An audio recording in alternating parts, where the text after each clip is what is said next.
Halloween.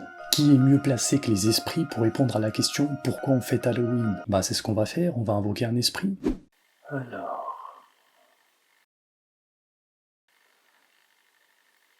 Bloody Mary, non elle décroche jamais. Ouais, Dame Blanche. So non, on va l'appeler directement.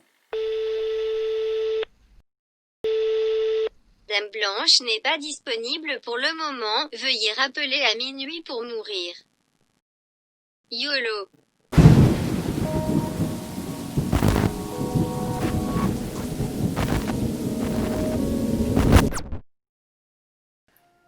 La fête d'Halloween. Une fête que des millions et des millions de personnes fêtent chaque année dans le monde. Mais parmi toutes ces personnes, combien en connaissent véritablement l'origine? À la base, ce qu'il faut savoir, c'est que c'est une fête celtique qui a plus de 2500 ans et qui vient tout droit de l'Irlande. C'est hors sujet, mais pour info, à la fin de Harry Potter et le prince de sang mêlé, quand Dumbledore et Harry se tiennent sur une falaise avec la tempête autour, bah ça a été tourné en Irlande, à la falaise de Moher, ou Moher, je sais pas comment ça se dit. S'il y a des Irlandais dans le coin, corrigez-moi dans les commentaires. En tout cas, la falaise ressemble à ça en vrai. T'imagines, ils ont déplacé toute l'équipe de tournage juste pour tourner quelques secondes de film. C'est un truc de ouf. Voilà, c'était la Minute Cinéma. Revenons au sujet de la vidéo. La fête d'Halloween, donc, a des origines celtes, un peuple indo-européen originaire d'Asie centrale. Sauf qu'à cette époque, ça s'appelait pas encore Halloween. L'ancêtre de Halloween, c'est la fête de Samhain, qui signifie réunion.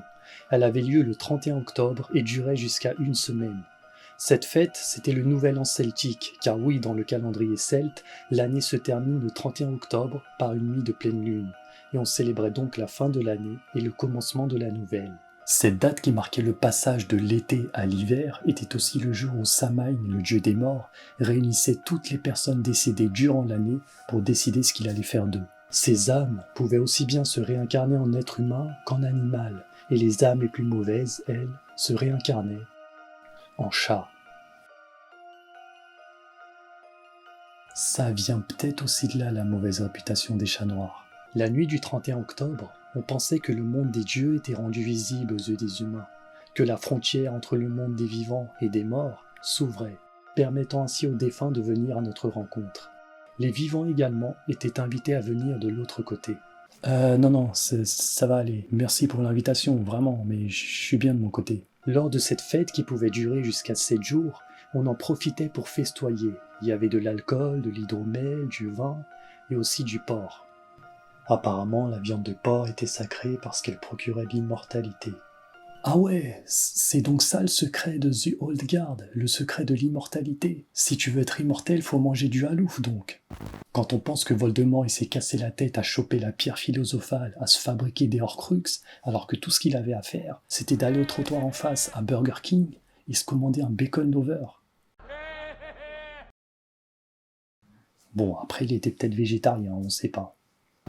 Durant cette nuit du 31 qui était considérée comme en dehors du temps, les événements surnaturels battaient leur plein, en conséquence de quoi les Celtes procédaient à plusieurs rituels pour s'en protéger, comme des chants ou la préparation d'énormes feux sacrés pour repousser les esprits maléfiques, les fées et les sorcières. Chacun apportait ensuite chez lui des braises tirées du feu sacré pour allumer sa cheminée et ainsi être protégé durant toute l'année. Il y a un des autres rituels qui consistait à porter des fourrures faites de peau et de têtes d'animaux qu'on venait de sacrifier. Ouais, des têtes d'animaux, c'est assez glauque. Le but, encore une fois, c'était de porter des vêtements qui font peur pour faire peur aux mauvais esprits. Cette nuit était également une occasion pour les défunts non réincarnés de passer dans notre monde pour y retrouver les lieux et les personnes qui leur étaient chères. Donc les Celtes, avant d'aller sur la colline pour faire la fête, ils laissaient ouvert la porte de leur maison, puis ils plaçaient des petites lanternes sur le chemin pour guider les morts vers la bonne direction. Ouais, on invitait les morts à la maison. Ça devient de plus en plus glauque.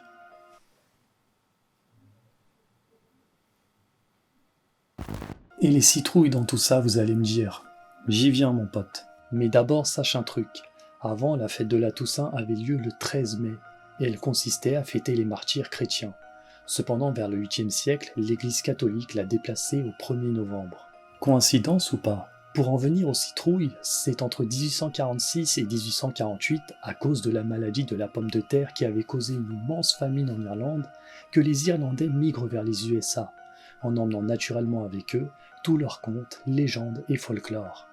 Et l'une d'elles concerne Jack O'Lantern. Mais c'est qui Jack O'Lantern, vous allez me dire? Est-ce que c'est Jack O'Neill dans Stargate? Non, c'est pas lui. D'ailleurs, big up à toi Richard Dean Anderson si tu regardes cette vidéo, j'adore ce que tu fais.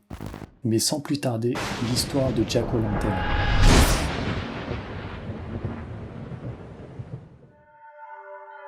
Selon la légende, Jack O'Lantern, de son vrai prénom Jack Stingy, est un méchant maréchal ferrant irlandais, riche, égocentrique, ivrogne et avare.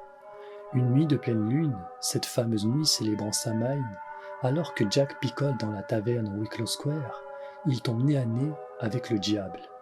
Ce dernier va alors tenter de s'emparer de l'âme de Jack. Jack Stingy accepte mais demande au diable s'il peut lui payer un dernier verre. Satan se transforme alors en pièce de monnaie pour payer le tavernier. Mais Jack, fourbe comme il est, au lieu de passer une commande, glisse la pièce dans sa poche.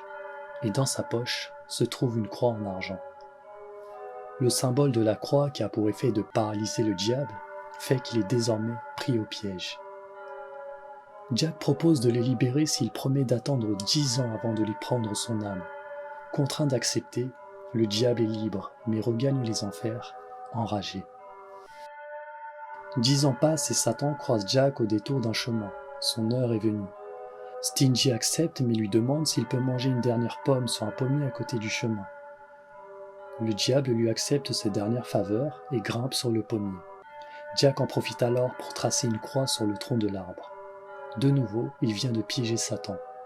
Jack lui propose alors un dernier pacte, sa liberté en échange de ne jamais prendre son âme. Satan, furieux, n'a d'autre choix que d'accepter. Le jour de sa mort cependant, Jack, en vue de sa mauvaise vie d'ivrogne, se voit refuser l'entrée au paradis.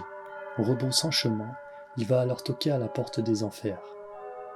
Satan, rappelant le pacte qu'ils ont passé, se délecte de lui en refuser l'accès.